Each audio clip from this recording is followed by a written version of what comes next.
Livro Fonte Viva, psicografia de Chico Xavier, pelo Espírito Emmanuel, editora FEB. Capítulo 6. Aceita a correção.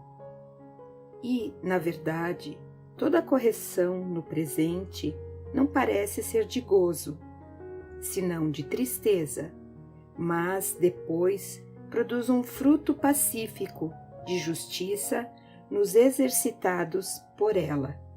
Carta de Paulo aos Hebreus, capítulo 12, versículo 11. A terra, sob a pressão do arado, rasga-se e dilacera-se. No entanto, a breve tempo, de suas leiras retificadas, brotam flores e frutos deliciosos. A árvore, em regime de poda, perde vastas reservas de seiva, desnutrindo-se e afeando-se. Todavia, em semanas rápidas, cobre-se de nova robustez, habilitando-se a beleza e a fartura. A água humilde abandona o aconchego da fonte, sofre os impositivos do movimento, alcança o grande rio e, depois, partilha a grandeza do mar. Qual ocorre na esfera simples da natureza, acontece no reino complexo da alma. A corrigenda é sempre rude, desagradável, amargurosa, mas naqueles que lhe aceitam a luz, resulta sempre em frutos abençoados de experiência, conhecimento, compreensão e justiça. A terra, a árvore e a água suportam-na através de constrangimento, mas o homem, campeão da inteligência no planeta, é livre para recebê-la e ambientá-la no próprio coração. O problema da felicidade pessoal, por isso mesmo, nunca será resolvido pela fuga ao processo reparador. Exterioriza-se a correção celeste em todos os ângulos da terra.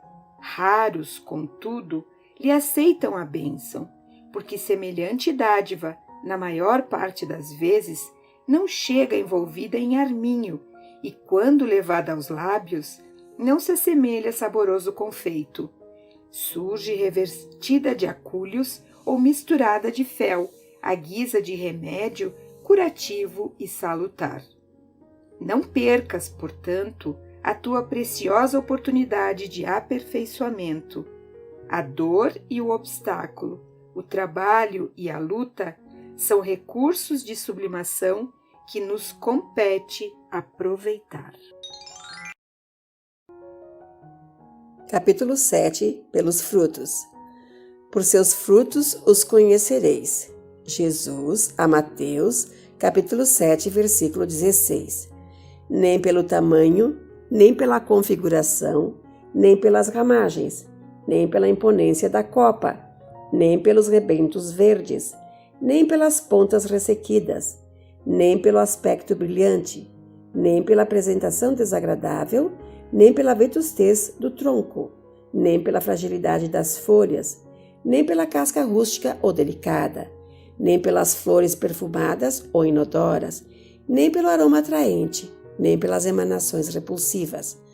Árvore alguma será conhecida ou amada pelas aparências exteriores, mas sim pelos frutos, pela utilidade, pela produção. Assim também, nosso espírito em plena jornada. Ninguém que se consagre realmente à verdade dará testemunho de nós, pelo que parecemos, pela superficialidade de nossa vida, pela epiderme de nossas atitudes ou expressões individuais percebidas ou apreciadas de passagem, mas sim pela substância de nossa colaboração no progresso comum, pela importância do nosso concurso no bem geral.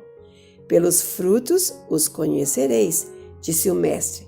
Pelas nossas ações seremos conhecidos, repetiremos nós. Capítulo 8. Obreiros atentos. Aquele, porém, que atenta bem para a lei perfeita da liberdade, e nisso persevera, não sendo ouvinte esquecido, mas fazedor da obra, esse tal será bem-aventurado em seus feitos. Carta de Tiago, capítulo 1, versículo 25. O discípulo da Boa Nova, que realmente comunga com o Mestre, antes de tudo compreende as obrigações que lhe estão afetas e rende sincero culto à lei de liberdade, ciente de que ele mesmo recolherá nas leiras do mundo o que houver semeado. Sabe que o juiz dará conta do tribunal, que o administrador responderá pela mordomia e que o servo se fará responsabilizado pelo trabalho que lhe foi conferido. E respeitando cada tarefeiro do progresso da ordem, da luz e do bem, no lugar que lhe é próprio, persevera no aproveitamento das possibilidades que recebeu da providência divina. Atencioso para com as lições da verdade e aplicado às boas obras de que se sente encarregado pelos poderes superiores da terra. Caracterizando-se por semelhante atitude, o colaborador do Cristo, seja estadista ou varredor, está integrado com o dever que lhe cabe, na posição de agir e servir, tão naturalmente quanto comunga com o oxigênio no ato de respirar. Se dirige, não espera que outros lhe recordem os empreendimentos que lhe competem. Se obedece, não reclama instruções reiteradas quanto às atribuições que lhe são deferidas na disposição regimental dos trabalhos de qualquer natureza. Não exige que o governo do seu distrito lhe mande adubar a horta, nem aguarda decretos para instruir-se ou melhorar-se, fortalecendo a sua própria liberdade de aprender, aprimorar-se e a ajudar a todos, através da inteira consagração aos nobres deveres que o mundo lhe confere. Faz-se bem-aventurado em todas as suas ações, que passam a produzir vantagens substanciais na prosperidade e elevação da vida comum. Semelhante seguidor do Evangelho, de aprendiz do Mestre, passa a categoria dos obreiros atentos, penetrando em glorioso silêncio nas reservas sublimes do celeste apostolado. Capítulo 9. Estejamos contentes. Tendo, porém, sustento e com o que nos cobrirmos, estejamos com isso contentes. Primeira carta de Paulo a Timóteo, capítulo 6, versículo 8. O monopolizador de trigo não poderá abster-se à mesa senão de algumas fatias de pão para saciar as exigências da sua fome. O proprietário da fábrica de tecidos não despenderá senão alguns metros de pano para a confecção de um costume, destinado ao próprio uso. Ninguém deve alimentar-se ou vestir-se pelos padrões da gula e da vaidade, mas sim de conformidade com os princípios que regem a vida em seus fundamentos naturais. Por que esperas o banquete, a fim de ofereceres algumas migalhas ao companheiro que passa faminto? Porque reclamas um tesouro de moedas na retaguarda para seres útil ao necessitado? A caridade não depende da bolsa, é fonte nascida no coração. É sempre respeitável o desejo de algo possuir no mealheiro para socorro do próximo ou de si mesmo, nos dias de borrasca e insegurança. Entretanto, é deplorável a subordinação da prática do bem ao cofre recheado. Descerra, antes de tudo, as portas da tua alma e deixa que o teu sentimento fulgure para todos, à maneira de um astro cujos raios iluminem, balsamizem, alimentem e aqueçam. A chuva, derramando-se em gotas, fertiliza o solo e sustenta bilhões de vidas. Dividamos o pouco e a insignificância da boa vontade, amparada pelo amor, se converterá com o tempo em prosperidade comum. Algumas sementes, atendidas com carinho, no curso dos anos, podem dominar glebas imensas. Estejamos alegres e auxiliemos a todos os que nos partilhem a marcha, porque, segundo a sábia palavra do apóstolo, se possuímos a graça de contar com o pão e com o agasalho para cada dia, cabe-nos a obrigação de viver e servir em paz e contentamento. Capítulo 10. Certamente. Certamente cedo venho. Apocalipse, capítulo 22, versículo 20.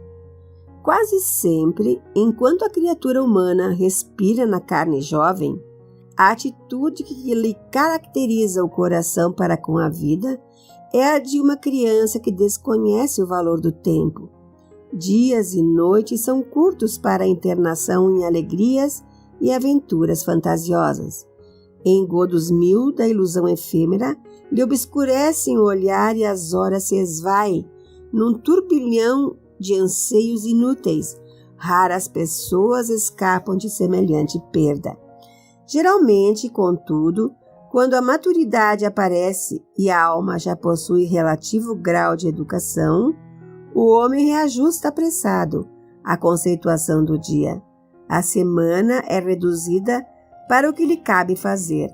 Compreende que os mesmos serviços na posição em que se encontra se repetem a determinados meses do ano, perfeitamente recapitulados, qual ocorre às estações de frio e calor, floração e frutescência para a natureza.